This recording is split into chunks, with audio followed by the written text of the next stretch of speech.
Hello दोस्तों, कैसे हैं आप सभी। मैं दीप संधू इंडिया एजुकेशन गुरुजी यूट्यूब चैनल पर आपका स्वागत करता हूं। और आज आपके लेके आए हैं पॉलिटिकल से रिलेटेड सभी क्वेश्चन इंपॉर्टेंट रहेंगे। आपके हरियाणा की पुलिस के अंदर आने वाले जो भी पॉलिटिकल से संबंधित क्वेश्चन है 4 से 5 जो क्वेश्चन बनते हैं वो सभी इससे क्लियर हो जाएंगे। आपका कोई भी डाउट नहीं रहेगा।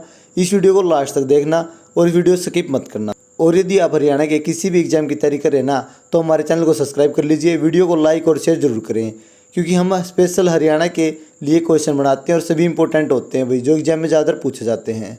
और यदि आप इसकी पीडीएफ लेना चाहते हैं तो डिस्क्रिप्शन बॉक्स में आपको लिंक मिल जाएगा।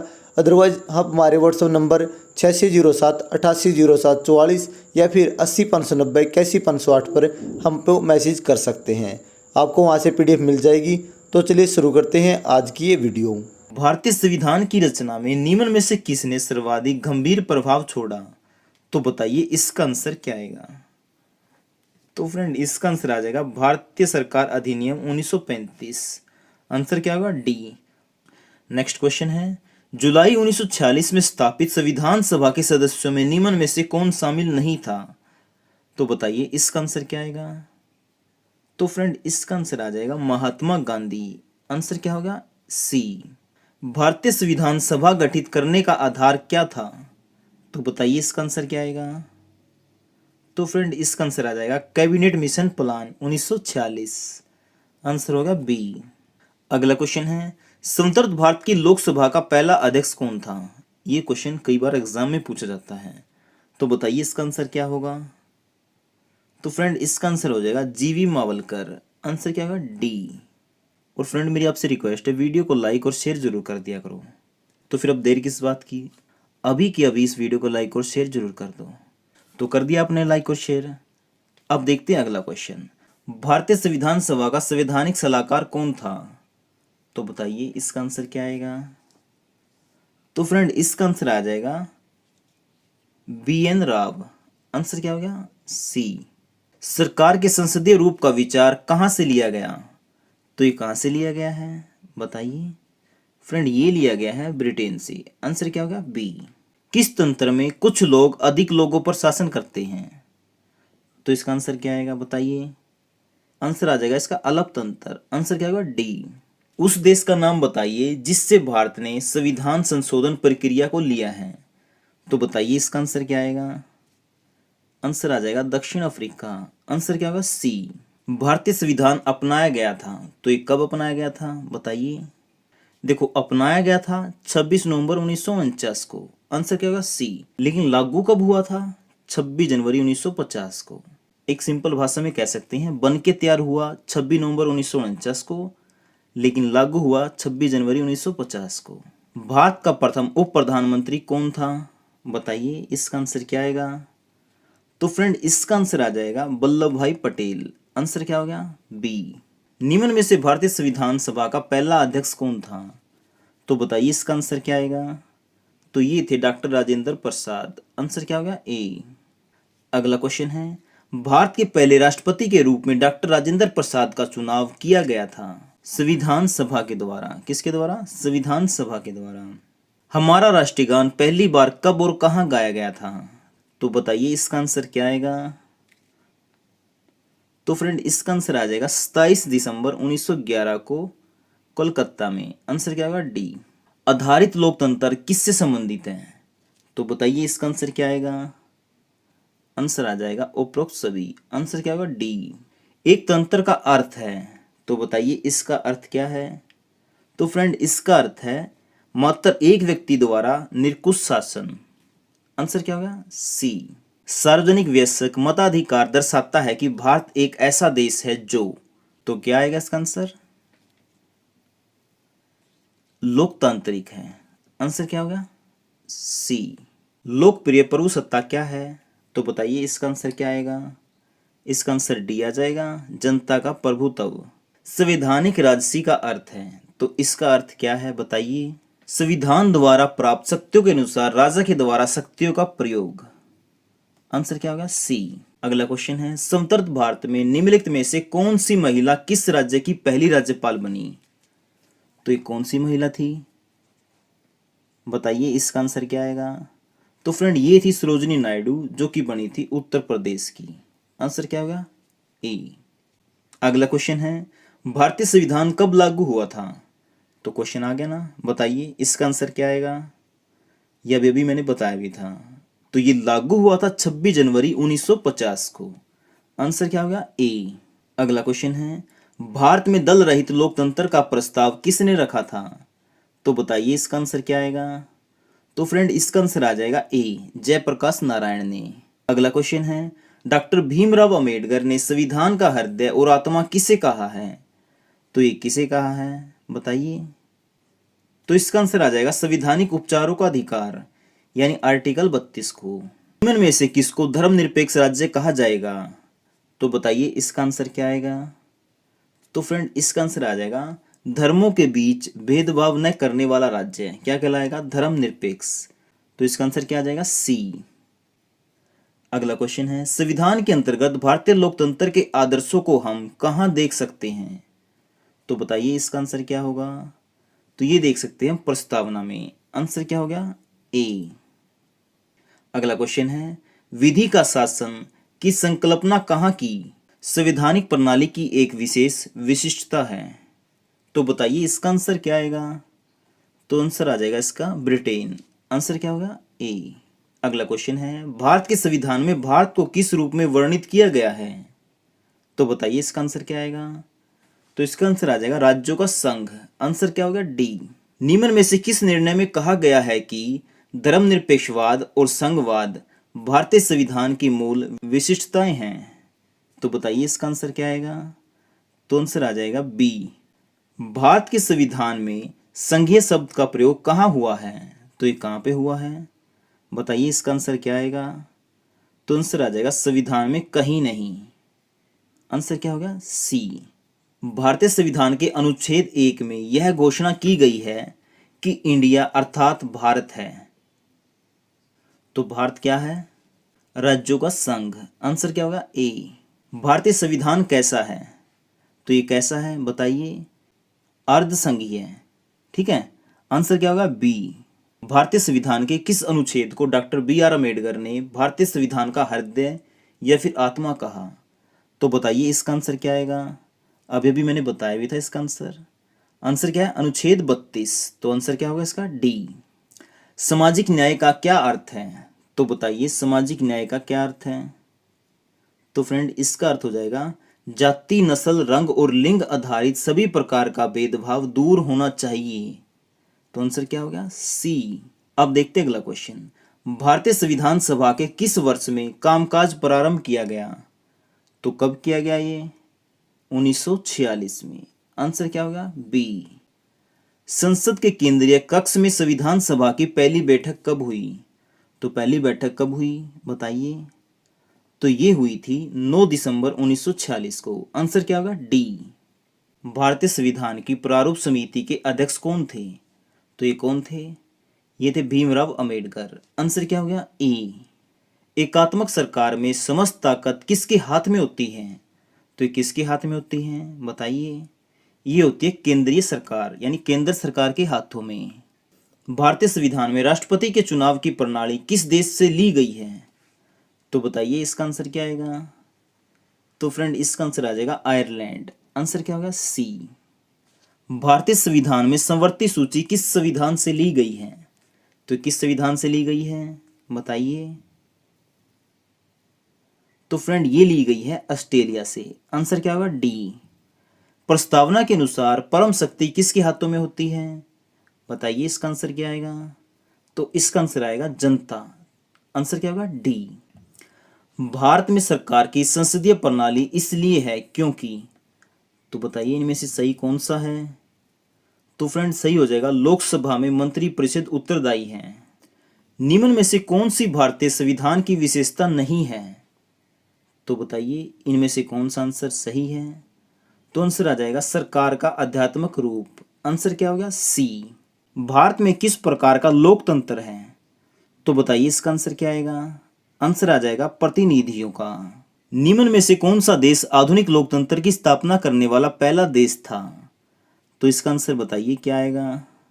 तो इसका आंसर आ जाएगा अमेरिका। आंसर क्या हो गया? सी। संविधान के उद्घाटन के लिए 26 जनवरी को चुना गया था क्योंकि क्योंकि कांग्रेस ने इसे 1930 में स्वाधीनता दिवस के रूप में मनाया था। तो आंसर क्या हो गया? सी।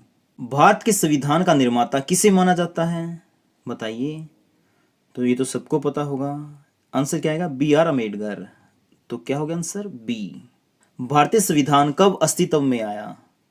तो इसका आंसर बताइए क्या होगा? तो आंसर हो जाएगा 26 जनवरी 1950 को। भारत का संविधान अपना प्राधिकरण किससे प्राप्त करता है? तो बताइए इसका आंसर क्या आएगा? तो आंसर आ जाएगा भारत की जनता से। Answer C. भारतीय संविधान में न्यायिक समीक्षा का प्रावधान किस देश से लिया गया है? तो ये किस देश से लिया गया है? बताइए। ये लिया गया है यूएसए से। आंसर क्या होगा? बी। अगला क्वेश्चन है, संविधान की उद्देशिका में समाजवादी और पंथ निरपेक्ष शब्द किसके द्वारा जोड़े गए? तो ये किसके द्वारा जोड़े गए? तो फ्रेंड ये जोड़े गए 44वें संशोधन के द्वारा। आंसर क्या होगा? डी। तो फ्रेंड हमारा अगला क्वेश्चन है, सर्वसत्ता संपन्न संसद की अवधारणा किस देश से ली गई है? मतलब किस देश की देन है? तो बताइए इसका आंसर क्या आएगा? तो इसका आंसर आ जाएगा इंग्लैंड। आंसर क्या होगा? ए। अगला क्वेश्चन है, राष्ट्रपति द्वारा राज्यसभा के सदस्यों के नामकरण का नियम किस देश के संविधान से लिया गया है? तो इसका आंसर बताइए क्या आएगा? तो आंसर आ जाएगा आयरलैंड। आंसर क्या होगा? बी। भारत के गणतंत्रीय दल की स्थापना किसने की? तो बताइए इसका आंसर क्या आएगा? तो फ्रेंड इसका आंसर आ जाएगा सी, डॉक्टर बी आर अम्बेडकर ने। अगला क्वेश्चन है, संविधान की मसौदा समिति के समक्ष प्रस्तावना किसके द्वारा प्रस्तुत की गई? तो बताइए इसका आंसर क्या आएगा? तो फ्रेंड इसका आंसर आ जाएगा जवाहरलाल नेहरू। आंसर क्या होगा? ए।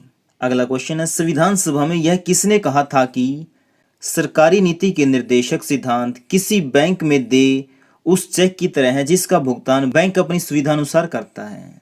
तो आंसर क्या आएगा इसका? आंसर हो जाएगा डी, केटी शाह। अगला क्वेश्चन है, भारत में कैबिनेट मिशन किस लिए भेजा गया था? तो बताइए इसका आंसर क्या आएगा? तो फ्रेंड इसका आंसर आ जाएगा बी, शक्ति के अंतरण के लिए एक संवैधानिक व्यवस्था सुनिश्चित करने के लिए। अगला क्वेश्चन है, भारत की संविधान सभा किसके कहने पर बनाई गई थी? तो ये किसके कहने पे बनाई गई थी? बताइए। तो ये बनाई गई थी कैबिनेट मिशन की। आंसर क्या होगा? डी। हमारे संविधान में राज्य नीति के निर्देशक सिद्धांत की अवधारणा कहाँ के संविधान से ली गई है? तो ये कहाँ से ली गई है? तो फ्रेंड ये ली गई है आयरलैंड से। आंसर क्या होगा? डी।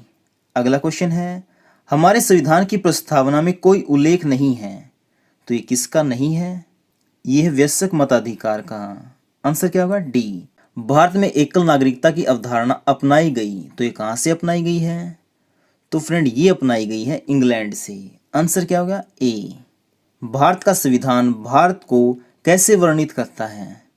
ये करता है राज्य संघ के रूप में। आंसर क्या होगा? बी। अगला क्वेश्चन है, भारतीय संविधान ने सुदृढ़ केंद्र के साथ संघीय प्रणाली कहाँ से ली है? तो ये कहाँ से ली है? ये ली है कनाडा से। आंसर क्या होगा? बी। संविधान सभा ने राष्ट्रगान कब अपनाया? तो इसका आंसर क्या आएगा? तो फ्रेंड इसका आंसर आ जाएगा 24 जनवरी 1950 को। आंसर क्या होगा? सी। प्रथम केंद्रीय विधानसभा का गठन कब किया गया? तो बताइए इसका आंसर क्या आएगा? तो आंसर आ जाएगा 1920। जिस संविधान सभा द्वारा भारत के संविधान का अधिनियम किया गया उसके सदस्य कौन थे? तो बताइए इसका आंसर क्या आएगा? तो आंसर आ जाएगा बी, विभिन्न प्रांतों की विधानसभाओं द्वारा निर्वाचित सदस्य हैं। राजनीतिक स्वतंत्रता का अर्थ है, तो इसका अर्थ क्या है? लोगों की मुक्ति, राजनीतिक गतिविधियां। आंसर क्या होगा? बी। भारतीय संविधान की प्रस्तावना में निम्न में से किस अभिव्यक्ति का प्रयोग नहीं किया गया? तो बताइए इसका आंसर क्या आएगा? तो फ्रेंड इसका आंसर आ जाएगा संघीय। आंसर क्या होगा? डी। भारतीय संविधान की 8वीं अनुसूची में कितनी भाषाएं शामिल हैं? तो ये कितनी भाषाएं शामिल हैं? बताइए। ये है 22, जिसमें से इंग्लिश नहीं है। भारतीय संविधान में कितने अनुच्छेद हैं? तो ये कितने हैं? 395। संविधान की प्रस्तावना में भारत को क्या कहा गया है? तो बताइए इसका आंसर क्या आएगा? तो आंसर आ जाएगा डी, सर्वसत्ताधारी, समाजवादी, धर्मनिरपेक्ष और लोकतांत्रिक गणराज्य। भारत पूर्ण संप्रभु लोकतांत्रिक गणतंत्र कब बना? तो बताइए इसका आंसर क्या आएगा? तो आंसर आ जाएगा 26 जनवरी 1950 को। निम्न में से कौन भारतीय संविधान की प्रारूप समिति के सदस्य नहीं थे? तो कौन नहीं थे? आंसर आएगा इसका राजेंद्र प्रसाद। निम्न में से किस अधिनियम में भारत के शासन का क्षेत्रीय विभाजन किया गया था? तो इसका आंसर क्या आएगा? ए, भारत सरकार अधिनियम 1858। निम्न में से किसने पहले 1935 में संविधान सभा का सुझाव प्रस्तावित किया? तो ये किसने किया था? ये किया था M.N. रॉय ने। आंसर क्या होगा? डी। निम्नलिखित में से किस अधिनियम द्वारा केंद्र में द्विशासन प्रणाली शुरू की गई? तो इसका आंसर क्या आएगा? 1935। Answer C. भारत में राजनीतिक शक्ति का स्रोत है, तो इसका स्रोत क्या है? हम लोग अर्थात जनता। हमारे संविधान में मूल अधिकार कहाँ के संविधान द्वारा प्रेरित हैं? तो बताइए इसका आंसर क्या आएगा? तो आंसर आ जाएगा संयुक्त राज्य अमेरिका। आंसर क्या होगा? ए। अगला क्वेश्चन है, भारत के संविधान द्वारा ढांचा तैयार करने के लिए हमारे संघीय व्यवस्था की योजना किस देश से ली गई है? तो बताइए इसका आंसर क्या आएगा? तो आंसर आएगा कनाडा। आंसर क्या होगा? सी। भारतीय संविधान में भारत का वर्णन किस रूप में करता है? तो ये करता है राज्यों का संघ। आंसर क्या होगा? ए। भारतीय संविधान में कितनी अनुसूचियां हैं? तो इसका आंसर क्या आएगा? इसका आंसर आ जाएगा 12। Answer D. भारत को एक गणराज्य मुख्य रूप से इसलिए माना जाता है क्योंकि राज्य अध्यक्ष का चुनाव होता है। भारतीय संविधान की प्रस्तावना में धर्मनिरपेक्ष शब्द निम्न में से जोड़ा गया। कौन से संविधान संशोधन के द्वारा जोड़ा गया? ये जोड़ा गया फ्रेंड 42वें संविधान संशोधन के द्वारा। आंसर क्या होगा? बी।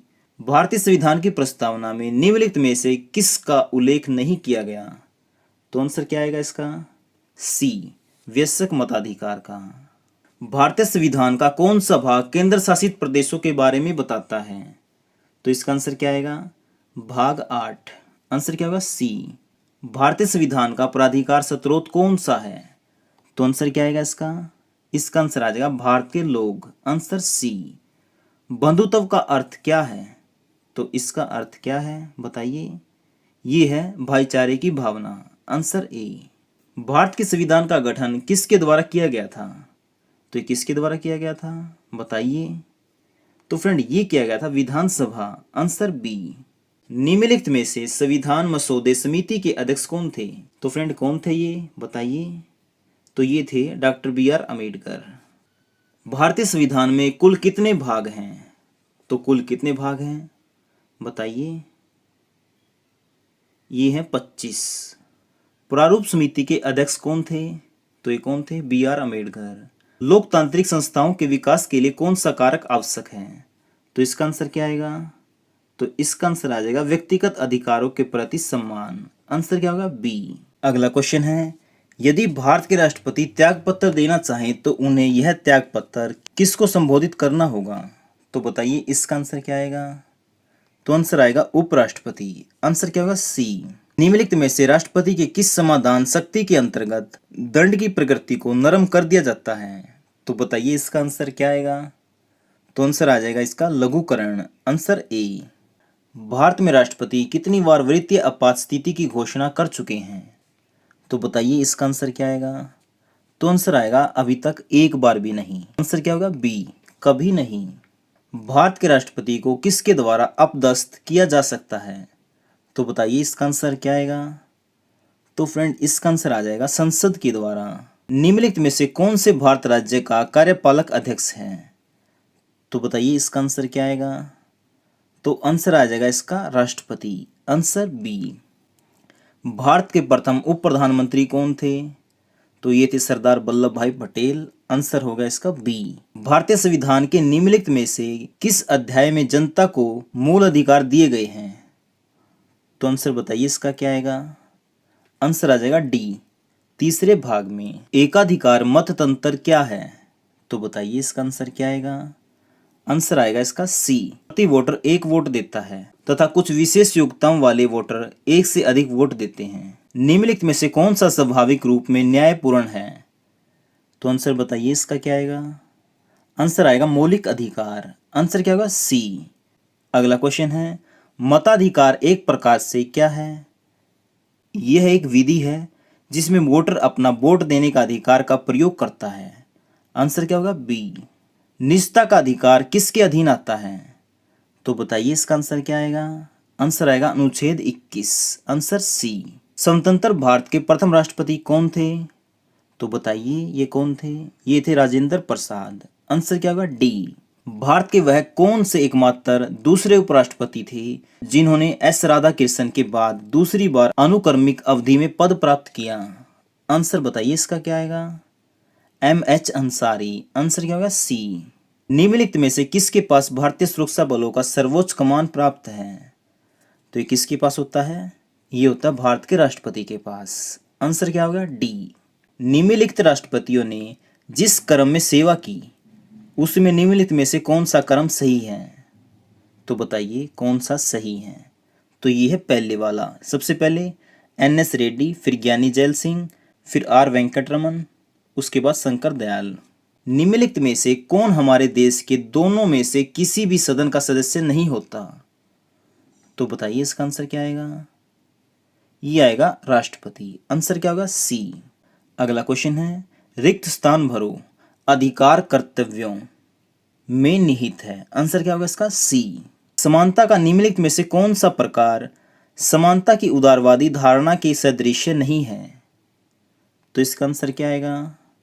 आंसर आ जाएगा इसका आर्थिक समानता। Answer D. स्वतंत्रता को किस प्रकार सीमित किया जा सकता है? बताइए इसका आंसर क्या आएगा? विधि द्वारा। आंसर होगा बी। भारतीय संविधान के निम्नलिखित में से किस भाग में मौलिक कर्तव्यों का उल्लेख है? तो इसका आंसर आ जाएगा डी। निम्नलिखित में से कौन सा एक विषय वह है जिसे संविधान में एक भारतीय नागरिक के मूल कर्तव्यों की सूची में शामिल किया गया है? तो बताइए इसका आंसर क्या आएगा? तो फ्रेंड इसका आंसर आ जाएगा बी। वैज्ञानिक स्वभाव, मानववाद और पूछताछ तथा सुधार की भावना विकसित करना। हमारे भारतीय संविधान में कितने मूल कर्तव्य हैं? तो ये कितने हैं? 11। और मौलिक अधिकार 6 हैं। निम्नलिखित में से कौन सा एक निवारक निरोध अधिनियम नहीं है? तो बताइए इसका आंसर क्या आएगा? ये आ जाएगा विदेशी मुद्रा अधिनियम। आंसर क्या होगा? डी। राज्यसभा के सदस्य का कार्यकाल होता है, तो ये कितना होता है? 6 वर्ष। आंसर क्या होगा? बी। भारत के उपराष्ट्रपति का कार्यकाल कितना होता है? तो बताइए ये कितना होता है? तो फ्रेंड ये होता है 5 वर्ष। भारतीय संविधान क्या है? तो इनमें से कौन सा आंसर सही है बताइए? ये आएगा आंसर बी। किसी व्यक्ति को राष्ट्रपति पद के लिए पूर्ण निर्वाचित हेतु अनुमति प्रदान करता है। अखिल भारतीय सेवाओं के लिए नियुक्तियां कौन करता है? तो फ्रेंड ये कौन करता है? ये करता है राष्ट्रपति। आंसर होगा बी। भारत में वित्त आयोग की नियुक्ति कौन करता है? तो इसे भी करता है राष्ट्रपति। तो आंसर क्या होगा इसका? सी। भारतीय संविधान के निम्नलिखित में से किस भाग में सामाजिक व आर्थिक लोकतंत्र को सुनिश्चित किया गया है? तो आंसर क्या आएगा इसका? सी। राज्य के नीति निर्देशक सिद्धांत। भारतीय संविधान के अनुसार निम्नलिखित में से कौन सा मूल अधिकार नहीं है? तो इसका आंसर आएगा सूचना का अधिकार। तो आंसर क्या होगा? ये बी। भारतीय संविधान के किस भाग में नीति निर्देशक सिद्धांत निर्धारित किए गए हैं? तो आंसर क्या आएगा इसका? आंसर आ जाएगा इसका भाग 4। आंसर होगा डी। भारतीय संविधान में नागरिकता के प्रावधान कब लागू हुए? तो ये कब हुए? ये हुए थे 1949 में। आंसर होगा बी। प्रारंभ में कितने मौलिक अधिकार थे? तो ये थे 7। जो संपत्ति का अधिकार है वो हट गया है। अब कितने हैं? ये 6। राष्ट्रपति किसके परामर्श से संसद के सभी सत्र आयोजित और स्थगित करते हैं? तो बताइए आंसर क्या आएगा इसका? आंसर आएगा प्रधानमंत्री। आंसर क्या होगा? बी। भारत के राष्ट्रपति के संबंध में कौन सा कथन सही है? तो बताइए इसका आंसर क्या आएगा? आंसर आएगा इसका ए। प्रत्येक आम चुनावों के पश्चात वह संसद के प्रथम सत्र को संबोधित करते हैं। संघीय सरकार के राजपत्रित अधिकारों को निम्नलिखित में से कौन नियुक्त और बर्खास्त कर सकता है? तो इसका आंसर क्या आएगा? राष्ट्रपति। आंसर क्या होगा? ए। राष्ट्रपति संघ सरकार का कोई भी कार्य निम्नलिखित में से किस प्रकार से राज्य सरकार को सौंप सकते हैं? तो इसका आंसर क्या आएगा? राज्य सरकार से परामर्श करके। आंसर हो गया सी। भारत के संविधान का कौन सा अनुच्छेद भारत को कल्याणकारी राज्य घोषित करने से संबंधित है? तो आंसर आएगा इसका 39। आंसर हो गया इसका बी। अल्पसंख्यकों के हितों की सुरक्षा के लिए किस अनुच्छेद में विचार किया गया है? तो इसका आंसर क्या आएगा? सी, 29 अनुच्छेद में। मताधिकार से क्या अभिप्राय है? वोट देने के अधिकार। आंसर क्या होगा इसका? बी। भारतीय संविधान में मूल अधिकार किस संविधान से लिए गए हैं? तो इसका आंसर क्या आएगा? अमेरिका। आंसर हो गया ए। निम्न में से कौन सा एक राजनीतिक अधिकार है? तो ये कौन सा है? मतदान का अधिकार। राष्ट्रपति मंत्री परिषद के सदस्यों को कैसे बर्खास्त कर सकते हैं? तो आंसर बताइए इसका क्या आएगा? प्रधानमंत्री की सिफारिश पर। आंसर हो गया सी। राष्ट्रपति निम्न में से किस कोष से किसी अप्रत्याशित खर्च के लिए धन दे सकते हैं? तो इसका आंसर क्या आएगा? आकस्मिक निधि। आंसर होगा डी। जब राष्ट्रपति तथा उपराष्ट्रपति के पद पर कोई भी कार्यरत न हो तब उस रिक्त पद पर राष्ट्रपति के रूप में कौन कार्यरत होगा? तो ये कौन होगा बताइए? तो फ्रेंड ये होगा भारत का मुख्य न्यायाधीश। आंसर क्या होगा? बी। तो हमारा अगला क्वेश्चन है, भारत के राष्ट्रपति हैं, तो बताइए इसका आंसर क्या आएगा? तो ये क्या है? देश के प्रमुख, यानी भारत के मुखिया कौन है? राष्ट्रपति। शिक्षा का अधिकार एक मौलिक अधिकार बन गया, तो ये कब बना बताइए? तो ये बना 1 अप्रैल 2010 को। आंसर क्या हो गया? बी। राज्य के नीति निर्देशक सिद्धांतों के अनुसार किस आयु के बच्चे को निःशुल्क एवं अनिवार्य शिक्षा देने की आशा की जाती है? तो इसका आंसर क्या आएगा बताइए? तो फ्रेंड इसका आंसर आ जाएगा ए, 14 वर्ष तक। भारतीय संविधान में किसकी सिफारिशों पर मूल कर्तव्यों को सम्मिलित किया गया?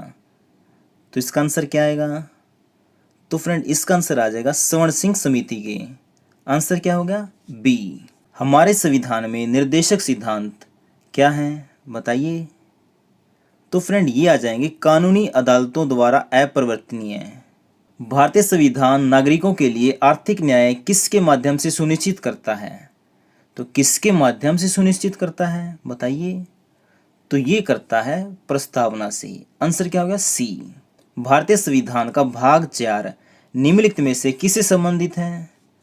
तो ये संबंधित है राज्य के नीति निर्देशक तत्व से। आंसर क्या हो गया? डी। भारतीय संविधान के अनुसार आपातकाल की स्थिति घोषणा करने का अधिकार किसको होता है? तो किसको होता है? राष्ट्रपति को। आंसर क्या होगा? बी। निम्न में से कौन भारत के उपराष्ट्रपति को पद और गोपनीयता की शपथ दिलाता है? तो ये कौन दिलाता है? ये दिलाता है राष्ट्रपति। तो आंसर क्या हो जाएगा इसका? सी। प्रधानमंत्री के अतिरिक्त केंद्रीय मंत्रिमंडल के अन्य मंत्रियों की नियुक्ति निम्न में से कौन करता है? तो ये कौन करता है? राष्ट्रपति। आंसर क्या होगा? डी। भारत के उपराष्ट्रपति खालिस्तान के पदेन अध्यक्ष भी हैं, तो ये कहाँ के पदेन अध्यक्ष हैं? राज्यसभा के। आंसर क्या होगा? बी।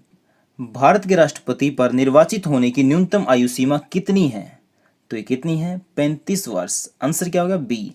देखो राष्ट्रपति की 35, प्रधानमंत्री की 25। इनमें से कौन संसद का एक हिस्सा है लेकिन दोनों सदनों में किसी का सदस्य नहीं है? तो ये कौन है? ये है राष्ट्रपति। आंसर क्या होगा? डी, भारत के राष्ट्रपति। निम्नलिखित में से किसने सबसे कम समय के लिए भारत के राष्ट्रपति के रूप में कार्य किया था? तो इसका आंसर क्या आएगा? आंसर आ जाएगा इसका डॉक्टर जाकिर हुसैन। आंसर क्या होगा? डी। भारत सरकार का कौन सा अधिकारी सदस्य न होते हुए भी भारतीय संसद की कार्यवाही में भाग लेने का अधिकार रखता है? तो ये कौन है? तो इसका आंसर आएगा भारत का अटॉर्नी जनरल। आंसर होगा बी। भारत के राष्ट्रपति किसकी सलाह पर किसी राज्य के राज्यपाल की नियुक्ति करते हैं? तो ये किसकी सलाह से करते हैं? तो फ्रेंड ये करते हैं भारत के प्रधानमंत्री की सलाह पर। आंसर क्या होगा? सी। निम्नलिखित में से कौन भारत के राष्ट्रपति के रूप में निर्विरोध चुने गए थे? तो इसका आंसर क्या आएगा? तो फ्रेंड इसका आंसर आएगा नीलम संजीवा रेड्डी। आंसर होगा बी। भारत का राष्ट्रीय लोकसभा को कार्यकाल पूरा करने से पहले भंग कर सकता है? तो इसका आंसर क्या आएगा बताइए?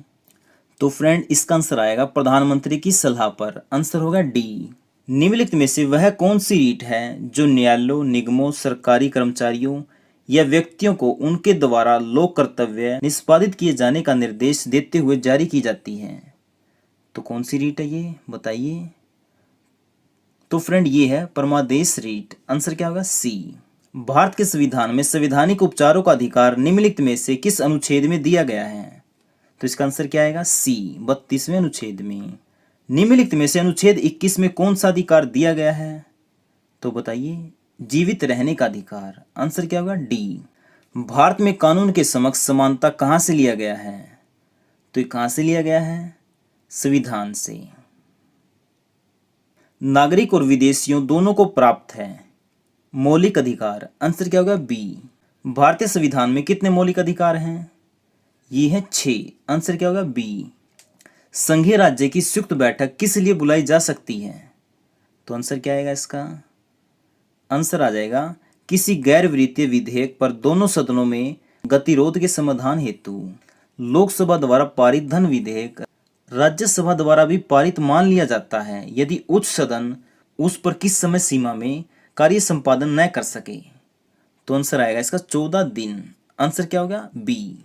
निम्नलिखित में से यह कौन तय करता है कि कोई विशेष विधेयक धन विधेयक है या नहीं? तो आंसर क्या आएगा इसका? तो फ्रेंड इसका आंसर आ जाएगा लोकसभा के अध्यक्ष। निम्नलिखित में से किस गैर संसद सदस्य को संसद को संबोधित करने का अधिकार है?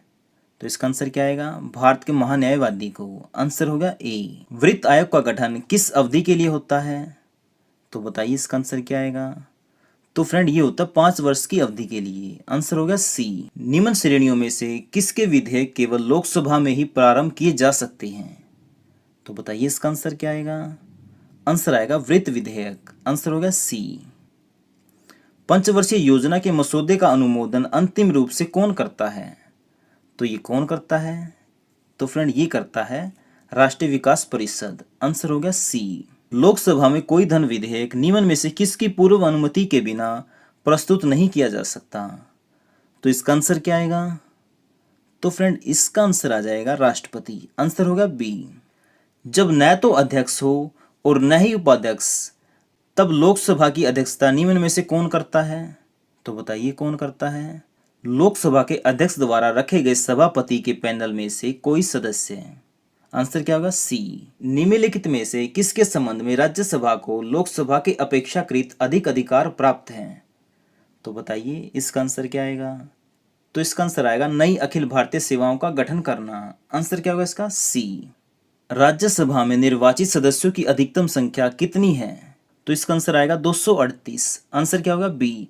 और 12 चुन सकता है राष्ट्रपति। तो टोटल कितनी हो जाएगी वैसे? 250। अधिकतम हो सकते 250, लेकिन निर्वाचित सदस्य कितने होंगे? 238। निम्न में से किस अनुच्छेद में पाकिस्तान से भारत आए लोगों के लिए नागरिकता के अधिकार का उल्लेख है? तो आंसर क्या आएगा इसका? अनुच्छेद 6 में। आंसर हो गया सी। भारतीय संविधान का निम्नलिखित में से कौन सा अनुच्छेद विधि के समक्ष समानता के अधिकार से संबंधित है? तो इसका आंसर आएगा अनुच्छेद 14। तो क्या होगा आंसर? बी। तो अगला क्वेश्चन है, यदि भारत के राष्ट्रपति त्याग पत्र देना चाहें तो उन्हें त्याग पत्र किसको संबोधित करना होगा? तो किसको देंगे? उपराष्ट्रपति को। आंसर क्या होगा? सी। तो फ्रेंड अब कर लेते हैं पॉलिटी की डिटेल में बात, ताकि आपको एक एक पॉइंट आसानी से समझ में आ जाए। जो हमारा संविधान है इसमें ना कुल कितने भाग हैं? 22। और कुल पेज कितने हैं? यानी आर्टिकल 395।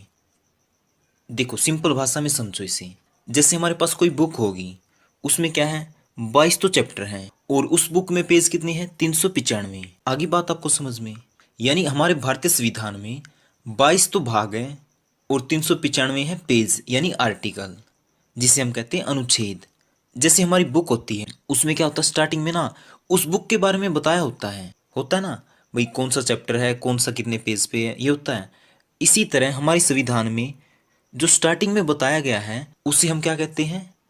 प्रस्तावना। क्या? प्रस्तावना या फिर उद्देशिका। ठीक है, इतना आ गया आपको समझ में? अब बात करते हैं भाग नंबर 1 की, यानी चैप्टर नंबर 1 की। यह है पेज नंबर 1 से 4 तक, यानी आर्टिकल 1 से लेकर 4 तक, जिसका नाम क्या है? संघ व राज्य। और चैप्टर नंबर 2 कहाँ से कहाँ तक है? 5 से 11 तक, जिसका नाम है नागरिकता। और जो चैप्टर नंबर 3 है ये है 12 से लेकर 35 पेज तक, जिसका नाम है मौलिक अधिकार। बात करें चैप्टर नंबर 4 की, ये है 36 से लेकर 51 पेज, यानी आर्टिकल नंबर 36 से लेकर 51 तक, जिसका नाम है राज्य के नीति निर्देशक तत्व। ठीक है, अब इनके बारे में थोड़ी डिटेल में बातें कर लेते हैं। देखो जो पेज नंबर 1 है यानी आर्टिकल नंबर 1 है, इसमें क्या बताया गया है? भारत राज्यों का संघ है। और जो आर्टिकल 3 है इसमें क्या है? जैसे कोई भी राज्य अलग बनना चाहता है ना, वो किसके द्वारा बनेगा? आर्टिकल 3 के द्वारा। यानी किसी भी राज्य में से एक राज्य और अलग से बनाया जाएगा तो उसे किस आर्टिकल के द्वारा बनाया जाएगा? आर्टिकल 3। इससे एग्जाम में सीधा क्वेश्चन आता है। अब बात करते हैं लेसन नंबर 2, जिसका नाम है नागरिकता। अब देखो, जो नागरिक अधिकार हैं उनको एक नाम से और जानते हैं, क्या? राजनीतिक अधिकार। और जो ये राजनीतिक अधिकार हैं ये सिर्फ किसको मिलेंगे? उस देश के नागरिक को, यानी भारत के नागरिकों को। जैसे वोट डालने का अधिकार, चुनाव लड़ने का अधिकार, सरकारी नौकरी पाने का अधिकार। ये सभी चीज़ें किसको मिलेंगी? जो भारत का नागरिक है। जैसे कोई विदेशी व्यक्ति आ गया, वो इनमें से कुछ भी नहीं ले सकता। ना तो वो वोट डाल सकता, ना चुनाव लड़ सकता, ना सरकारी नौकरी पा सकता, इनमें से कुछ नहीं कर सकता। ठीक है। अब बात करते हैं कानूनी अधिकार की। जो सूचना का अधिकार है और संपत्ति का अधिकार है, ये क्या है? कानूनी अधिकार। लेसन नंबर 3 है मौलिक अधिकार। इसका वर्णन है आर्टिकल 12 से 35 तक। ठीक है। और ये कहाँ से लिए गए हैं? यूएसए से। और सबसे इंपॉर्टेंट बात, जो संपत्ति का अधिकार है, पहले ये क्या होता था? मौलिक अधिकार। लेकिन 1978 में क्या हुआ? इसको बना दिया कानूनी अधिकार। इसके पीछे भी कारण थे, इसे समझो थोड़ा। 1978 से पहले क्या था? जैसे सरकार को रेल की पटरियां बनानी है और ये आ गई आपकी जमीन। अब पटरी तो सीधी जाएगी ना, लेकिन आपने कह दिया मैं अपनी जमीन नहीं बेचूंगा, तो सरकार को यहीं पे रोक लगानी पड़ती थी। यानी वो आपकी अनुमति के बिना आपकी जमीन में से पटरियां नहीं बना सकती थी। इससे तो सरकार के बड़े बड़े प्रोजेक्ट फेल होने लग गए। तो सरकार ने एक संशोधन किया। तो क्या किया उसमें? जो संपत्ति का अधिकार था ना, उसको आर्टिकल 31 से हटाकर 300A में डाल दिया। इससे फिर क्या हुआ? सरकार जिसकी चाहे जमीन खरीद सकती है और जिसकी जमीन है उसको देनी पड़ेगी। लेकिन पहले क्या होता था? अगर उस व्यक्ति ने मना कर दिया ना, तो सरकार उससे जमीन नहीं ले सकती थी। अगर लेने की कोशिश करती, उसकी सुनवाई सीधी सुप्रीम कोर्ट में होती थी और सुप्रीम कोर्ट क्या लगा देता था? उस पे स्टे, यानी रोक दो उस काम को। क्यों? क्योंकि आपको भी पता होगा मौलिक अधिकारों की सुनवाई सीधी कहाँ पे होती है? सुप्रीम कोर्ट में। लेकिन 1978 के बाद क्या हो गया? ये कानूनी अधिकार। इसलिए अब जो जमीन का मालिक है वो सिर्फ क्या कर सकता है? सुप्रीम कोर्ट में केस तो कर सकता है, लेकिन किस लिए? कि मुझे मुनाफा कम मिला, जो मेरी जमीन की कीमत थी उससे कम मिली है मुझे, सिर्फ इसलिए कर सकता है। वो अपनी जमीन बेचने से मना नहीं कर सकता सरकार को। जो आर्टिकल 12 और 13 है, इसमें क्या है? मौलिक अधिकारों के बारे में बता रखा है। ठीक है। जो आर्टिकल 14 है, यानी पेज नंबर 14 है, इसमें क्या बताया गया है? कानून के सामने सभी नागरिक क्या है? समान। लेकिन इसका एक अपवाद भी है। क्या? जो राष्ट्रपति है उस पर यह कानून लागू नहीं होता। क्यों? क्योंकि राष्ट्रपति को सीधे गिरफ्तार नहीं किया जा सकता। अब बात करते हैं आर्टिकल 15 यानी पेज नंबर 15 की। इसमें क्या बताया गया है? लिंग और जाति के आधार पर सरकारी अफसरों में किसी भी प्रकार का भेदभाव नहीं होगा। लेकिन जो आर्टिकल 16 का भाग नंबर 4 है, उसमें क्या बताया गया है? जो पिछड़े वर्ग है ना, उसको आरक्षण दिया जाएगा। और वो आरक्षण किस प्रकार है? ओबीसी को 27%, एससी को 15%, एसटी को 7.5%। टोटल कितना हो गया? 49.5%। अब बात करते हैं आर्टिकल 17 की। इसमें क्या बताया गया है? छुआछूत का अंत।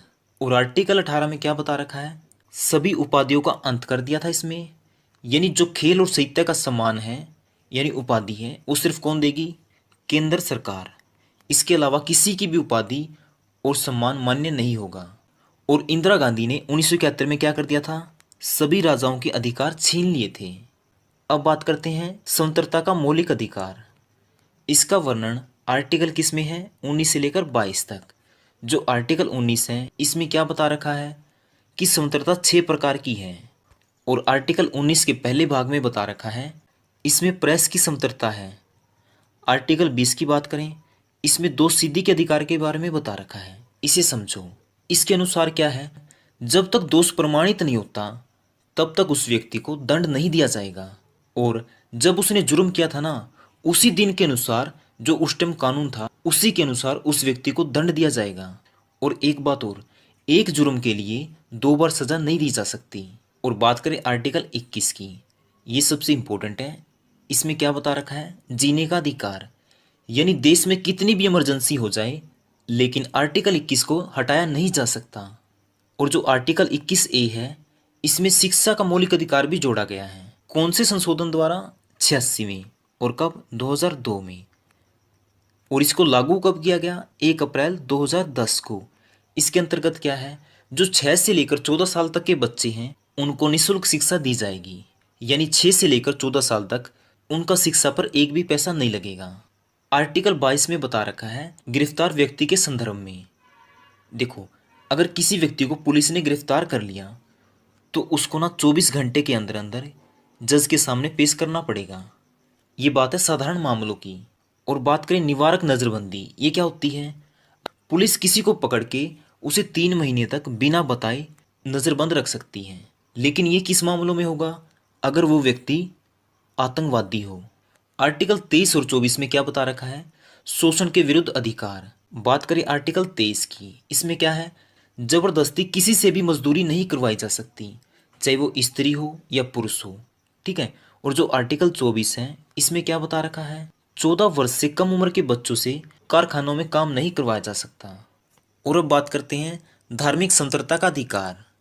इसका वर्णन है आर्टिकल 25 से 28 तक। और उसके बाद है शिक्षा व संस्कृति का मौलिक अधिकार। ये कहाँ से कहाँ तक है? आर्टिकल 29 से 30 तक। आर्टिकल 29 में क्या बता रखा है? अल्पसंख्यकों को शिक्षा का अधिकार, जैसे मुस्लिम, यानी इनको शिक्षा का अधिकार है और ये अपना खुद का संस्थान खोल सकते हैं। उसके बाद है आर्टिकल 30, इसमें क्या बता रखा है? सांस्कृतिक त्यौहार मनाने का अधिकार। उसके बाद है संवैधानिक उपचारों का अधिकार। देखो, ये इंपॉर्टेंट है। जो आर्टिकल 32 है इसमें क्या है? संवैधानिक उपचारों का अधिकार। जो मैंने पिछले 5 मौलिक अधिकार बताए थे उसमें से अगर एक भी पूरा न हो तो सीधी कार्रवाई कहाँ पे होगी? सुप्रीम कोर्ट में। ये किस आर्टिकल में बता रखा है? आर्टिकल 32 में। और जो आर्टिकल 32 है इसको ना भीमराव अम्बेडकर ने क्या कहा था? संविधान की आत्मा। इसे भी समझो, अगर एग्जाम में आए कि भीमराव अम्बेडकर के अनुसार संविधान की आत्मा कौन सी है तो आंसर आएगा आर्टिकल 32। अगर वैसे पूछें कि संविधान की आत्मा क्या है तो उसका आंसर आएगा प्रस्तावना या उद्देशिका। ठीक है। अब बात करते हैं लेसन नंबर 4 यानी चैप्टर नंबर 4 की, जिसे हम कहते हैं भाग नंबर 4। इसमें क्या है? राज्य के नीति निर्देशक तत्व, जिसका वर्णन है आर्टिकल 36 से 51 तक। देखो, ये कहाँ से लिए गए हैं? आयरलैंड से। राज्य, देखो पॉलिटिकल के अनुसार राज्य क्या होता है? जिसके पास ना ये 4 चीजें होती है ना उसको कहते हैं राज्य। उसकी अपनी भूमि हो, उसकी खुद की जनसंख्या हो, उसकी सरकार हो और संप्रभुता हो। ठीक है। अब देखो, जैसे हरियाणा है, हरियाणा के पास भूमि है, जनसंख्या है, सरकार भी है। अब संप्रभुता क्या होती है? संप्रभुता उसे कहते हैं जो अपनी एक अलग से आर्मी बना सके। अब हरियाणा अपनी अलग से आर्मी तो नहीं बना सकता ना, तो हरियाणा एक राज्य नहीं है। लेकिन भारत एक राज्य है। क्यों? क्योंकि भारत की अपनी एक अलग से आर्मी है। तो आपको एक बात याद रखनी है, पॉलिटिकल के अनुसार भारत एक राज्य है और हरियाणा राज्य का एक अंग है। अब देखते हैं अगला टॉपिक, गणतंत्र यानी रिपब्लिक। ये क्या होता है? इसमें ना राष्ट्र का मुखिया चुना हुआ होता है, जैसे हो गए हमारे प्रधानमंत्री। और उसके बाद है राजतंत्र। इसमें क्या होता है? राजा का लड़का ही राजा बनेगा, जैसे ब्रिटेन देश में होता है। उसके बाद है लोकतंत्र यानी डेमोक्रेसी। इसका मतलब क्या होता है? लोगों का लोगों के द्वारा लोगों के लिए जो शासन होता है उसे कहते हैं लोकतंत्र। और उसके बाद है अधिकार। जब कोई देश ना अपने नागरिकों को आर्थिक व सामाजिक विकास के लिए छूट प्रदान करता है तो उसे क्या कहते हैं? राइट्स, अधिकार। देखो, राजनीतिक या नागरिक अधिकार क्या होते हैं? इसमें आते हैं चुनाव लड़ने का अधिकार, वोट डालने का अधिकार, सरकारी नौकरी पाने का अधिकार।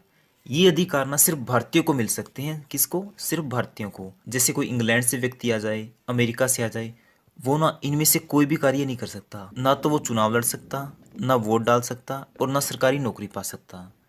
इन तीनों में से कुछ भी नहीं कर सकता वो। ये अधिकार सिर्फ किसको हैं? जो भारतीय हैं। ठीक है। एकात्मक व्यवस्था, इसका मतलब क्या होता है? इसमें ना सभी शक्तियां किसके पास होती हैं? केंद्र के पास, यानी सेंट्रल गवर्नमेंट के पास। जैसे फ्रांस हो गया, जापान हो गया। लेकिन भारत के पास तो नहीं है ना ऐसा। क्यों? भारत की शक्तियां बटी हुई हैं, राज्यों में अलग हैं और सेंटर में अलग हैं। उसके बाद है कानूनी अधिकार, जैसे सूचना का अधिकार, संपत्ति का अधिकार। जो सूचना का अधिकार है ये 2005 में लाया गया था और 2006 में लागू हुआ था। उसके बाद है दोहरी नागरिकता। देखो भारत में दोहरी नागरिकता नहीं है, जबकि अमेरिका में सेंटर की तो अलग नागरिकता है और स्टेट की अलग नागरिकता है, लेकिन भारत में ऐसा नहीं है। आपने देखा भी होगा, जैसे आपके पास हरियाणा का वोटर कार्ड है तो आप उसी वोटर कार्ड से भारत के किसी भी राज्य में जा सकते हो, लेकिन अमेरिका में ऐसा नहीं है, क्योंकि सेंटर की अलग आईडी है और स्टेट की अलग आईडी है। अब देखो सरकार क्या होती है, जो नीति बनाती है और उन्हें लागू करती है उसे कहते हैं सरकार। अब सरकार के कितने अंग हैं? 3। नंबर 1 कार्यपालिका, नंबर 2 न्यायपालिका और नंबर 3 विधानपालिका। अब इन्हें समझो। जो विधान पालिका होती है इसमें क्या होता है, कानून बनता है, जैसे लोकसभा, राज्यसभा, विधानसभा, ठीक है, इनमें बनता है कानून। और उसके बाद आती है कार्यपालिका, यानी इसमें क्या होता है, कानून को लागू किया जाता है, जैसे बैंक हो गया, पुलिस होगी, इसमें क्या होता है, कानून को लागू किया जाता है। फिर उसके बाद आती है न्यायपालिका। इसका क्या काम होता है, जो कानून बनाया जाता है ये उसका मूल्यांकन करती है कि कानून को सही रूप से लागू किया गया है या नहीं, जैसे सुप्रीम कोर्ट हो गया, हाई कोर्ट हो गया। उसके बाद है उद्देशिका या प्रस्तावना। ये बहुत इंपॉर्टेंट है, इसको ध्यान से देखिएगा। जैसे कोई भी बुक होगी, बुक के पहले पेज पे क्या होता है, उस बुक के बारे में सारी डिटेल दे रखी होती है, इस पेज पे ये चैप्टर है, इस पेज पे ये चैप्टर है। तो उन शुरू वाले पेजों को क्या कहेंगे, उद्देशिका या प्रस्तावना। ठीक है, इतना आ गया आपको समझ में। और भारत की उद्देशिका कहाँ से ली गई है, ऑस्ट्रेलिया और अमेरिका से। और भारत की प्रस्तावना में कितनी बार फेरबदल हुआ है, सिर्फ एक बार। वो कब, 1976 में। और कौन से संविधान संशोधन द्वारा, 42वें। इसमें ना 2 चीजें जोड़ी गई थी, धर्मनिरपेक्ष और समाजवाद। और प्रस्तावना को ना संविधान की आत्मा कहा गया है। और एग्जाम में ये भी पूछा जाता है, क्या प्रस्तावना संविधान का हिस्सा है? बिल्कुल, प्रस्तावना संविधान का हिस्सा है। देखो भारतीय संविधान में कितनी अनुसूचियां हैं, 12, जिनमें से ना 8 तो उस समय थी जब संविधान बना था। अब संविधान कब बना, ये बना था 26 जनवरी 1950 को। और 4 अनुसूचियों को बाद में जोड़ा गया था। ठीक है, अब हम बात कर लेते हैं ये 12 अनुसूचियां कौन कौन सी हैं। देखो सबसे पहले है संघ व राज्य। ठीक है, इसमें कितने स्टेट हैं, 29। और कितने केंद्र शासित प्रदेश हैं, 7। इसके बारे में बता रखा है। दूसरे नंबर पे है वेतन यानी सैलरी। तीसरे पे शपथ। चौथे पे राज्यसभा की सीटों का राज्यों में बंटवारा। 5वें नंबर पे है SC ST के लिए विशेष प्रावधान। देखो जो 5वें नंबर पे है इसमें तो है SC ST के लिए विशेष प्रावधान, यानी पूरे इंडिया में। और जो छठी अनुसूची है इसमें है स्पेशल, असम, मेघालय, मणिपुर, त्रिपुरा और मिजोरम में SC ST के लिए विशेष प्रावधान, यानी सिर्फ इन 5 राज्यों में है। और नंबर 7 पे है केंद्र राज्य के संबंध। नंबर 8 पे है भाषाएं। भारत में कितनी भाषाओं को मान्यता प्राप्त है, ये है 22 को। इंग्लिश इनमें नहीं है। देखो वैसे कुल भाषाएं तो हैं 22, लेकिन हिंदी को छोड़ के कितनी बच जाती हैं, 21। क्वेश्चन एग्जाम में आ सकता है कि हिंदी को छोड़कर भारत में कुल कितनी भाषाएं हैं, तो कितनी आएंगी, 21। वैसे पूछे कुल कितनी भाषाएं हैं तो आएंगी 22। ये तो कॉमन सी बात है, आपको समझ में आ गई होगी। लेकिन आपको एक बात याद रखनी है, जो इंग्लिश लैंग्वेज है इसको इन 22 में नहीं शामिल किया गया। और जब संविधान बना था उस समय कितनी भाषाएं थी, 14। और बाकी जो बच गई कितनी, 8, इनको बाद में जोड़ा गया था। अब बात करते हैं सबसे ज़्यादा बोली जाने वाली भाषा, ये कौन सी है, ये है मदारिन। इसको चीनी भाषा भी कहते हैं। और ये कहाँ पे बोली जाती है, चीन में। यानी विश्व में सबसे ज़्यादा बोली जाने वाली भाषा कौन सी है, मदारिन। नंबर 9 है भूमि अधिग्रहण। नंबर 10 पे है दल बदल प्रक्रिया पर रोक। ये कौन से संविधान संशोधन द्वारा की गई, 52वें। और कब, 1985 में। नंबर 11 पे है ग्राम पंचायत। इनसे क्वेश्चन तो आता ही आता है। ग्राम पंचायतों का वर्णन किस आर्टिकल में है, 243A। और कौन सा संशोधन किया गया था इसमें, 73वां। कब, 1992 में। और उसके बाद है नगर पालिका। इसमें कौन सा संशोधन किया गया, 74वां। कब, 1992 में। तो फ्रेंड उम्मीद करता हूँ आपको ये 12 की 12 अनुसूचियाँ याद होंगी। इनसे सीधे क्वेश्चन पूछे जाते हैं। जैसे ग्राम पंचायत किस अनुसूची में है, तो इसका आंसर क्या आएगा, 11। नगर पालिका किस अनुसूची में है, 12 ऐसे। देखो राज्यपाल का वर्णन किस आर्टिकल में है, तो ये है 153 में। कौन से में? 153 आर्टिकल में, ठीक है। और जो राज्यपाल होता है ये क्या होता है? राज्य का संवैधानिक मुखिया। देखो राज्य का संवैधानिक मुखिया तो होता है राज्यपाल, और देश का कौन होता है? ये होता है राष्ट्रपति, ठीक है। और एक क्वेश्चन ये भी पूछा जाता है कि राष्ट्रपति राज्यपाल के आदेश पर किस आर्टिकल के अनुसार उस राज्य में राष्ट्रपति शासन लगा सकता है, तो इसका आंसर क्या आएगा? 356। और किसी भी राज्य में धन विधेयक पास करने से पहले किसकी अनुमति जरूरी है?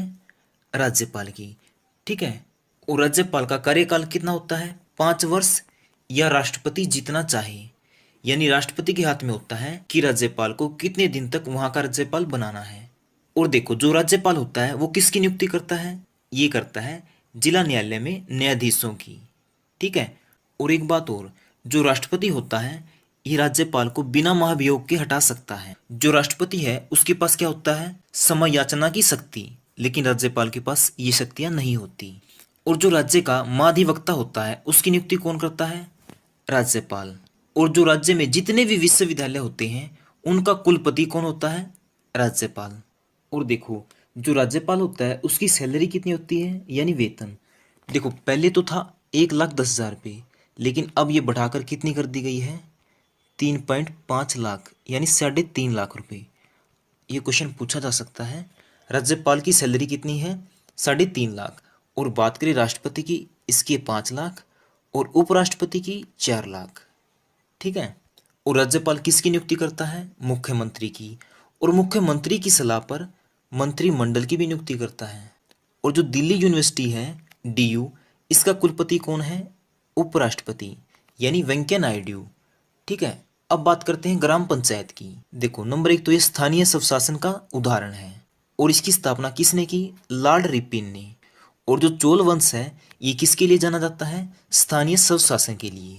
और ग्राम पंचायत कब बनाई गई थी? ये बनाई गई थी 26 नवंबर 1949 को। किस आर्टिकल में?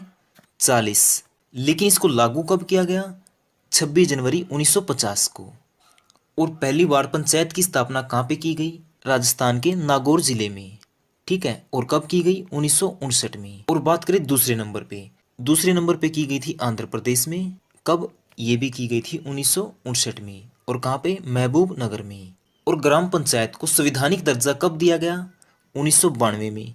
किस संशोधन द्वारा? 73 में। और 1992 में क्या किया? आर्टिकल 40 से हटाकर इसको कहाँ पे ले गए? 243A में। और इसके अनुसार क्या था कि प्रत्येक राज्य में ग्राम पंचायत होनी चाहिए।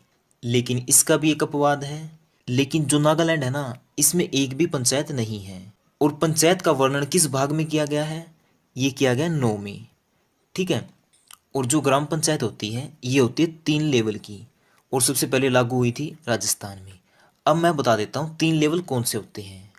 देखो सबसे पहला होता है पंच, फिर सरपंच, फिर ग्राम सचिव। इन तीनों को मिलाकर क्या बनती है? ग्राम पंचायत। और जन पंचायत किसे कहते हैं? कई ग्राम पंचायतों के समूह को, और जिसे बीडीओ भी कहते हैं। और ग्राम पंचायत में महिलाओं का आरक्षण कितना होता है? 33%। और ग्राम पंचायत का वर्णन किस अनुसूची में है? 11वीं। और जो ग्राम पंचायत है ये क्या है? विकेंद्रीयकरण। और ग्राम पंचायत में सरपंच कितने साल के लिए चुना जाता है? 5 साल के लिए। सरपंच का कार्यकाल खत्म होने पर कितने दिन के अंदर अंदर इलेक्शन होने चाहिए? ये होने चाहिए 6 महीने के अंदर अंदर। और जो ग्राम पंचायत है इसको बनाने की जिम्मेवारी किसकी होती है? राज्य सरकार की। तो फ्रेंड यहाँ तक आ गया आपको समझ में। अब बात करेंगे लोकसभा और राज्यसभा की। देखो लोकसभा के पहले अध्यक्ष कौन थे? जीवी मावलकर। अब बात करते हैं ये क्या होती है। जो लोकसभा है इसमें जाने के लिए कम से कम कितनी आयु होनी चाहिए? 25 वर्ष। लेकिन राज्यसभा में जाने के लिए 30 साल होनी चाहिए। इसमें कुल सीटें होती है 552, और राज्यसभा में होती है 250। हाल फिलहाल में लोकसभा की सीटें हैं 545 और राज्यसभा की 245। और जो लोकसभा है इसके डायरेक्ट इलेक्शन होते हैं। प्रधानमंत्री के इलेक्शन सुने आपने? इसी को कहते हैं लोकसभा के इलेक्शन। इसमें कितने साल के लिए चुना जाता है? 5 साल, लेकिन कच्चे। अब कच्चे क्यों? क्योंकि सरकार तो कभी भी गिर सकती है ना, अगर बहुमत नहीं है तो मानते हो ना, इसलिए कहते हैं इसे कच्चे। और ये कितने साल तक चुने जाते हैं? 6 साल, ये पक्के होते हैं। और जो लोकसभा है इसे कहते हैं नियमन सदन, और राज्यसभा को कहते हैं उच्च सदन, और लोकसभा को प्रथम हाउस भी कहते हैं। और इसके साथ साथ लोकप्रिय हाउस भी कौन सा है? लोकसभा। और राज्यसभा को स्टेट हाउस भी कहते हैं। अब बात करते हैं राष्ट्रपति की। राष्ट्रपति का वर्णन किस अनुच्छेद में है?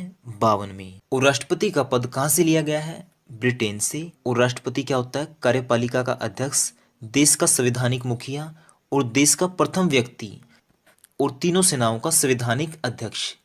यहाँ तक आ गया समझ में? इसके बाद बात करते हैं राष्ट्रपति बनने के लिए क्या योग्यता होनी चाहिए। नंबर 1 तो उसकी आयु होनी चाहिए 35 वर्ष, ठीक है। और वो लाभ के पद पे नहीं होना चाहिए, यानी ना तो वो राज्यपाल होना चाहिए, ना मंत्री, ना उपराष्ट्रपति, यानी इनके पद पे नहीं होना चाहिए, ठीक है। और राष्ट्रपति का चुनाव कैसे होता है? अप्रत्यक्ष रूप से। लेकिन जो अमेरिका के राष्ट्रपति हैं उसका चुनाव होता है प्रत्यक्ष रूप से, यानी इसे लोगों के दोबारा चुना जाता है। और राष्ट्रपति के लिए खड़ा होने के लिए कम से कम सदन में, यानी लोकसभा और राज्यसभा दोनों को मिला के 50 सदस्यों की सहमति होना आवश्यक है, नहीं तो ये वैलिड नहीं माना जाएगा। और अब बात करते हैं राष्ट्रपति की सैलरी की। देखो पहले थी इसकी सैलरी 1.5 लाख। कितनी? 1.5 लाख। लेकिन अब क्या है? ये हो गई है 5 लाख। ये बात आपको ध्यान रखनी है। और राष्ट्रपति को वोट कौन डालते हैं? लोकसभा और राज्यसभा के निर्वाचित सदस्य हैं। वह दिल्ली और पांडिचेरी के प्रत्यक्ष रूप से, वह अन्य राज्यों की विधानसभा के सदस्य अप्रत्यक्ष रूप से वोट डालते हैं। और अब बात करते हैं भारतीय संविधान में कहाँ से क्या लिया गया है। संघात्मक व्यवस्था ली गई है कनाडा से, संसदीय व्यवस्था ली गई है ब्रिटेन से, और राज्यपाल का पद कनाडा से, अवशिष्ट शक्तियों पर केंद्र कानून बनाएगी, ये लिया गया है कनाडा से, लोकसभा राज्यसभा की अपेक्षा ज़्यादा शक्तिशाली होगी, ये ली गई है ब्रिटेन से, विधि का शासन ये भी ब्रिटेन से लिया गया, न्यायिक व्यवस्था, राष्ट्रपति का पद ये दोनों भी ली गई हैं ब्रिटेन से, उपराष्ट्रपति का पद लिया गया है यूएसए से, इकहरी नागरिकता ब्रिटेन से ली गई है, संशोधन प्रक्रिया अफ्रीका से ली गई है, संवर्ती सूची ऑस्ट्रेलिया से ली गई है, और आपातकालीन शक्तियाँ ली गई हैं जर्मनी से, मौलिक अधिकार अमेरिका से, मौलिक कर्तव्य रूस से, पंचवर्षीय योजनाएं रूस से, प्रस्तावना ये कहाँ से ली गई है? यूएसए और ऑस्ट्रेलिया से, न्यायिक पूर्ण अवलोकन ये कहाँ से लिया गया है? यूएसए से, और राज्य के नीति निर्देशक तत्व ये कहाँ से लिए गए हैं? आयरलैंड से। तो सबसे पहले है पहला संविधान संशोधन। यह किससे संबंधित है? भूमि अधिग्रहण से। और भूमि अधिग्रहण को कौन सी सूची में जोड़ा गया था? नोमियन सूची में, ठीक है। और ये कब जोड़ा गया? 1951 में। अब बात करते हैं 10वें संविधान संशोधन की। ये जोड़ा गया 1961 में। इसमें क्या था? दमन व द्वीप को भारत में शामिल कर लिया गया था। अब बात करते हैं 21वां संविधान संशोधन। ये जोड़ा गया 1967 में। इसमें क्या था? सिंधी भाषा को शामिल कर लिया गया। कौन सी भाषा के रूप में? 15वीं। बात करें 31वें संविधान संशोधन की, इसको जोड़ा गया 1973 में। इसमें क्या था? पहले तो लोकसभा में सीटें होती थी 525, लेकिन 1973 में बढ़ाकर कितनी कर दी गई? 545। अब बात करते हैं 42वें संविधान संशोधन की। देखो ये कब किया गया था? 1976 में। इसमें क्या किया? प्रस्तावना में संशोधन हुआ था, और प्रस्तावना के अंदर 2 शब्द जोड़े गए थे, समाजवाद व धर्मनिरपेक्ष, ठीक है। और इसमें क्या था? जो लोकसभा का कार्यकाल होता है ना 5 वर्ष, इसको बढ़ाकर कर दिया गया था 6 वर्ष। और इस संशोधन को ना लघु संविधान भी कहते हैं। क्यों? क्योंकि इसमें ना बहुत ज़्यादा संशोधन हुए थे। और अब बात करते हैं 44वें संविधान संशोधन की। ये हुआ था 1978 में। इसमें क्या था? संपत्ति के अधिकार को हटाकर कानूनी अधिकार बना दिया गया था, और लोकसभा व विधानसभा के कार्यकाल को दोबारा से क्या कर दिया गया था? 5 वर्ष। उसके बाद 103 संविधान संशोधन। इसमें क्या था? जैन समुदाय को अल्पसंख्यक का दर्जा दिया गया। उसके बाद है 108वां संविधान संशोधन। इसमें क्या था? महिलाओं के लिए लोकसभा व विधानसभा में 33% आरक्षण किया गया। उसके बाद है 109वां संविधान संशोधन। इसमें क्या था? पंचायती राज्य में महिला आरक्षण 33 से बढ़ाकर कितना कर दिया?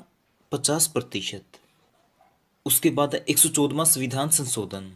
इसमें क्या था? जो उच्च न्यायालय है यानी हाई कोर्ट, इसके न्यायाधीशों की आयु 62 से बढ़ाकर कितनी कर दी गई? 65 वर्ष। 122वां संविधान संशोधन। तो 22वें संविधान संशोधन में जीएसटी पास किया गया था। उसके बाद है 52वां संविधान संशोधन। ये कब किया गया? 1985 में। इसमें क्या किया गया था? दल बदल प्रक्रिया पर रोक लगाई गई थी, और इसका वर्णन किस भाग में है? 10वें में। 69वां संविधान संशोधन ये कब किया गया? 1991 में। इसमें क्या किया गया था? दिल्ली को एनसीआर क्षेत्र घोषित किया गया था। उसके बाद है 61वां संविधान संशोधन, ये किया गया था 1989 में। देखो 61वें संविधान संशोधन से पहले वोट डालने की आयु कितनी होती थी? 21 वर्ष कम से कम। लेकिन 61वें संविधान संशोधन के द्वारा इसकी उम्र कितनी कर दी गई? 18 वर्ष। आगे है 70वां संविधान संशोधन, ये कब किया गया? 1992 में। इसमें क्या था? राष्ट्रपति के निर्वाचन मंडल में दिल्ली व पांडिचेरी को शामिल किया गया था। उसके बाद है 71वां संविधान संशोधन, ये किया गया 1992 में। इसमें 3 भाषाएं जोड़ी गई थी, नेपाली, मणिपुरी और कोंकणी। ठीक है। उसके बाद है 73वां संविधान संशोधन, ये जोड़ा गया 1992 में। इसमें क्या जोड़ी गई थी? ग्राम पंचायत। और कौन सी अनुसूची में जोड़ी गई है ग्राम पंचायत? 11वीं अनुसूची में। उसके बाद 74वां संविधान संशोधन, इसमें जोड़ी गई नगरपालिका। कौन सी अनुसूची में जोड़ी गई? 12वीं अनुसूची में। और कब? 1992 में। उसके बाद है 86वां संविधान संशोधन, इसमें क्या था? 11वां मौलिक कर्तव्य जोड़ा गया था, जिसका नाम क्या था? शिक्षा का मौलिक अधिकार। उसके बाद है 92वें संविधान संशोधन, इसमें क्या था? 4 भाषाएं जोड़ी गई थी, संथाली, बोडो, डोंगरी और मैथाली। उसके बाद है 93वें संविधान संशोधन, ये जोड़ा गया 2006 में। इसमें क्या था? अल्पसंख्यकों को उच्चतर शिक्षा में आरक्षण। उसके बाद है 97वां संविधान संशोधन, इसमें क्या था? सहकार्य समिति को संवैधानिक दर्जा दे दिया गया था। और उसके बाद है 100वां संविधान संशोधन, ये जोड़ा गया 2015 में। इसमें क्या था? भारत बांग्लादेश के बीच भूमि विवाद के समझौते को लेकर संशोधन किया गया। सबसे पहले है साहित्य क्षेत्र में दिए जाने वाले पुरस्कार। जो ये पुरस्कार है ना, ये किस क्षेत्र में दिए जाते हैं? ये दिए जाते हैं साहित्य क्षेत्र में। और ये कौन कौन से हैं? नंबर 1 तो हो गया ज्ञानपीठ पुरस्कार, व्यास पुरस्कार, सरस्वती सम्मान पुरस्कार, बिहारी सम्मान पुरस्कार। और साहित्य क्षेत्र में सबसे बड़ा पुरस्कार कौन सा होता है? ज्ञानपीठ। ठीक है। अब बात करते हैं ग्रैमी पुरस्कार, ये किस क्षेत्र में दिया जाता है? संगीत क्षेत्र में। और ये संगीत क्षेत्र का सबसे बड़ा पुरस्कार है, आपको याद रखना है। ठीक है। टाइलर पुरस्कार, ये दिया जाता है पर्यावरण क्षेत्र में। चरक व धन्वंतरी पुरस्कार दिए जाते हैं चिकित्सा क्षेत्र में। सम अनुज व एबल पुरस्कार, ये दिए जाते हैं गणित क्षेत्र में। किसमें? गणित क्षेत्र में। उसके बाद है कलिंग व भटनागर पुरस्कार, ये दिए जाते हैं विज्ञान क्षेत्र में। पुलित्जर पुरस्कार, ये दिया जाता है पत्रकारिता क्षेत्र में। दादा साहिब फाल्के पुरस्कार, ये दिया जाता है फिल्म क्षेत्र में। बात करें बुकर पुरस्कार की, ये दिया जाता है लेखक को। ऑस्कर पुरस्कार फिल्म क्षेत्र में दिया जाता है। भारत रत्न पुरस्कार, ये भारत का ना सबसे बड़ा नागरिक सम्मान पुरस्कार है। और ये किस क्षेत्र में दिया जाता है? नागरिक सम्मान क्षेत्र में। परमवीर चक्र पुरस्कार, ये भारत का सबसे बड़ा बहादुरी पुरस्कार है। द्रोणाचार्य पुरस्कार, ये दिया जाता है कोच को। अर्जुन पुरस्कार, ये दिया जाता है खिलाड़ी को। देखो भारत के सबसे बड़े पुरस्कार कौन कौन से हैं? सबसे बड़ा है भारत रत्न, और उसके बाद आता है पद्म विभूषण, फिर पद्म भूषण और फिर पद्म श्री। अब बात करते हैं नोबेल पुरस्कार की। इसे कौन देती है? इसे देती है स्वीडन की सरकार। इसकी शुरुआत हुई थी 1901 में। और ये किसके नाम पे दिया जाता है? अल्फ्रेड नोबेल के नाम पे। और जो अल्फ्रेड नोबेल था, इसने किसकी खोज की थी? डायनामाइट की। और ये पुरस्कार ना विश्व का सबसे बड़ा पुरस्कार है। देखो 1901 में इसकी शुरुआत हुई थी। उस समय दिया जाता था ये 5 क्षेत्रों में। कौन कौन से? भौतिक, चिकित्सा, रसायन, शांति और साहित्य क्षेत्र में। लेकिन 1969 में इसमें अर्थशास्त्र भी जोड़ दिया, यानी इकोनॉमिक्स। तो इस समय ये कितने क्षेत्रों में दिया जाता है? 6 में। और बात करें ये कब दिया जाता है? ये दिया जाता है 10 दिसंबर को, क्योंकि इस दिन क्या होता है? मानव अधिकार दिवस। और ना एक वर्ष में एक क्षेत्र में सिर्फ 3 व्यक्तियों को पुरस्कार दिया जा सकता है। यानी कुल कितने क्षेत्र हो गए? 6, 6 3 18। तो यानी एक वर्ष में सिर्फ 18 नोबेल पुरस्कार दिए जा सकते हैं।